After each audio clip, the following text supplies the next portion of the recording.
තෙරුවන් සරණයි සියලු දෙනාට. අද විශේෂ මාතෘකාවක් කතා කරන්න හිතුණා මේ විශ්ව ශක්තිය සම්බන්ධයෙන්. ඇත්තටම විශ්ව ශක්තිය කියලා එකක් තියනවාද? තව බොහෝ දෙනා කතා කරන මාතෘකාවක් තමයි මේ ආකර්ෂණ නීතිය. නැත්නම් විශ්ව ආකර්ෂණ නීතිය කියලා කියන ආකර්ෂණ නීතිය. එතකොට මේ දෙක අතර තියෙන සම්බන්ධතාවය කුමක්ද? කොහොමද අපි විශ්ව ශක්තියට ඕපන් වෙන්නේ? ඇත්තට වෙන්නේ මේ වගේ සිද්ධියක් එතන. ඇත්තටම මේ විශ්ව ආකර්ෂණ ශක්තිය නැත්නම් විශ්ව ශක්තිය කියලා වර්ග දෙකක් නෑ. වර්ගය එක වර්ගයයි තියෙන්නේ. එතකොට ඕනම කෙනෙකුට පුළුවන් විශ්ව ආකර්ෂණ නීතිය නැත්නම් ඔය කියන විශ්ව ශක්තිය ලබා ගන්න.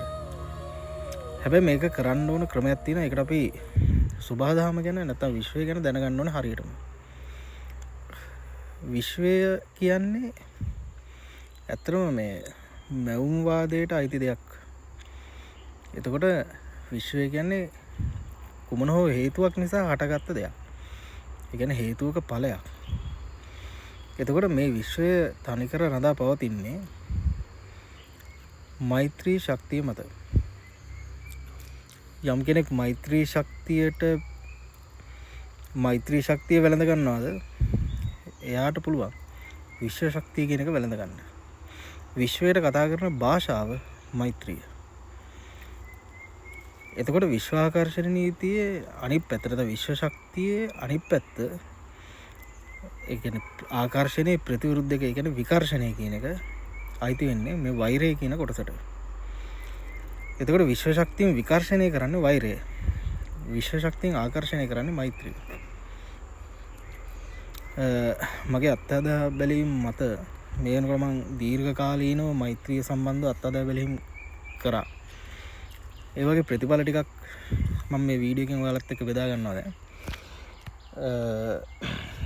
දැන් උදාහරණයක් විදිහට ගත්තාම අපි හිතමුකෝ යම් පුද්ගලෙක් අපිත් එක්ක තරහක හෝ නැත්නම් හිතමනාපයක් වෙලා එයා දීර්ඝ කාලීනව අපිත් එක්ක කතා කරන්නේ නැතුව ඉන්නවා. එතකොට එයා තුල සහ අපි තුල ඇති වෙන්නේ වෛරීය සිතුවිල්ලක්. එයා හා මම කියන අපි දෙන්නා තුල ඇති වෙන වෛරීය සිතුවිල්ල.